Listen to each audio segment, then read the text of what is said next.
Ang tanong po ni Sir Tuning TV, kumusta po kayo? Paano malalaman kung ang testicular lump ay cancerous or not?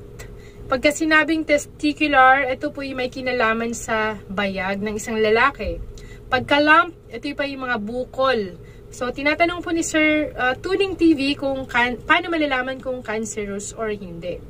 Ayan, salamat po Sir Tuning TV sa pagtatanong. Pakatanong din po kasi ito ng karamihan. Nahihiya lang silang magtanong sa mga kakilala nila or nahihiya silang magpa-check up. So, sasagutin po natin ngayon.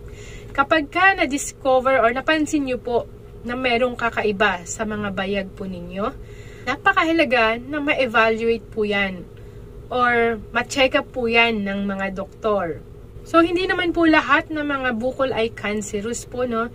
Pero napakahalaga na kung may napansin po kayo na any problema sa inyong mga ari, mahalaga na ma-check up po yan ng mga doktor po natin. Please, ano po yung gagawin? Ito po yung mga steps na dapat po ninyong maintindihan para malaman kung cancerous ba or hindi yung mga bukol sa bayag.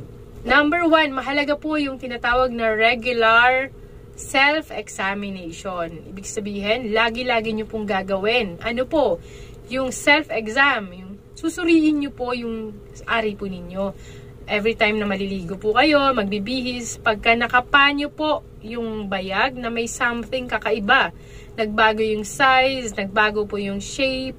Ganon din po yung pag kinapanyo ay may kakaiba, may napansin kayo na parang bukol, matigas na bukol, napakahalaga or namamaga, mahalaga po na magpa-check up po kayo. Yan po yung tip number 2 ko po na kailangan nyo pong agad-agad ay magpa-check up. Yan po yung madalas na problema po ng mga kalalakihan, nahihiya sila. Lalong-lalo na pagka may problema sa ari, ay nahihiya sila, pinapatagal nila hanggang sa lumala na. So, mahalaga po, pag may bukol, pa-check up po kayo agad sa inyong mga doktor. Tandaan po ninyo na ang inyong ari ay hindi po nakakahiyang ipa-check up, lalo na kung may problema. Parte po ito ng katawan po ninyo at ng kalusugan po ninyo. Kailangan magpa-check up po kayo sa mga doktor, especially sa mga urologist. Or kung wala mang urologist, kahit sa mga doktor, tapos hingi na lang po kayo ng referral para sa mga urologist. Mas mahalaga kung face-to-face po sana, no? Para ma-check up po nila yan, makapapo nila yan. At magkakandak po sila agad.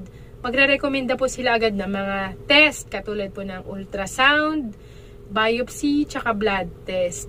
Sa ultrasound, ito po yung common diagnostic tool po na ginagamit sa mga bukol sa bayag. At yung biopsy naman po ay mahalaga para malaman kung cancerous or hindi yung mga bukol po.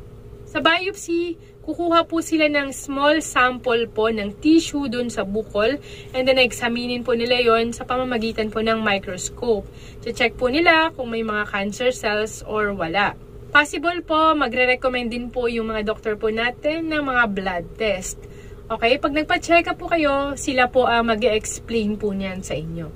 Then, sasabihin po ng mga doktor sa inyo na mahalaga yung monitoring. Okay, check nyo po kung may pagbabago ba sa bukol.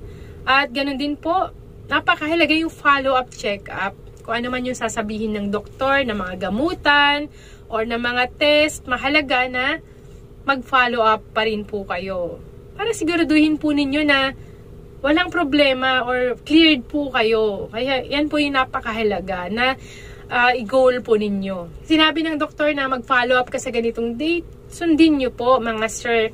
Dahil napakahalaga po yan para malaman, matrack po ninyo yung pagbabago sa bukol or para makakuha po kayo ng appropriate management. Tandaan po natin na ang testicular cancer ay highly treatable. Nagagamot po yan, lalong-lalo na kung na-detect po ng maaga. Kaya, konting something pa lang sa bayag, ipa-check up po kayo agad. Tandaan po natin na prevention is better than cure. Huwag nyo na pong hintayin na lumala pa bago kayo magpakonsulta. Maaga pa lang. Dapat mapacheck up nyo na po agad yan para magamot po ng maaga. Ay, hanggang dito na lamang po. Salamat po sa panonood. Kung may tanong po kayo, please comment below. Huwag nyo rin po sanang kalimutang i-like, share, and subscribe kung nakinabang po kayo sa aking mga videos. Yan, thank you so much and I love you all. Bye-bye po! Madalas test muna po tayo mga ka-listeners. Kayo po ba ay may mga asawa na or active sa larangan ng pakikipagniig? Kayo po ba ay nagkakaproblema sa pagpapatayo or pag-maintain na nakatayo si Manoy? Well, ito po ay tinatawag na erectile dysfunction. Pag meron ng mga lalaki po nito, nagdudulot po ito ng stress, pagbaba ng self-confidence, at problema sa mga mag-asawa. Lagi sila nag-aaway kasi hindi na-fulfill yung tamang pakikipag-contact. Ang ED po ay nakakahiya talagang itanong sa mga kakilala, sa mga doktor, kaya marami ang hindi nagpapakonsulta. Pero alam niyo po ba na ito ay laganap sa mga kalalakihang, lalo na sa edad 40 hanggang 70 years old? Kaya kung kayo po ay nakakaranas ng erectile dysfunction, huwag po kayo mag-aalala dahil meron po isang kumpanya na tumutulong sa napakarami nating kababayan sa buong bansa para magkaroon ng lunas dito. Ito po ang tinatawag na Go Rocky. Tumutulong po sila para malanasan yung problema at magkaroon po kayo ng better sexual performance sa inyong mga partner. This is fully online, so huwag kayong mag-worry na pupunta pa kayo sa doktor, hihingi ng reseta, or bibili pa sa pharmacy. It is easy, affordable, and discreet. Hindi malalaman ng iba na kayo ay nag-order ng gamot. Ang gagawin niyo lang po para makakuha po kayo ng gamot ay i-click niyo muna yung link dito sa description ng video na to at sagutan niyo po yung 4-minute assessment. Pag nabasa po ito ng mga doktor at naaprubahan po kayo para mag-take ng gamot, okay, magbibigay ang doktor ng reseta at ang Go Rocky na po ang bahala sa lahat. So ano pa pong hinihintay nyo? Click nyo na po yung link sa description ng video ito and get ready to go hard with Go Rocky. Ay, maraming salamat po kay Ma'am Liz Nurse Organist. Yan, pakisuportahan po ang kanyang YouTube channel, mga ka-business naming minamahal. Yun na YouTube channel niya. In-invite ko po kayo na pakibisita lang po yung aking YouTube channel, Listeners Organist po.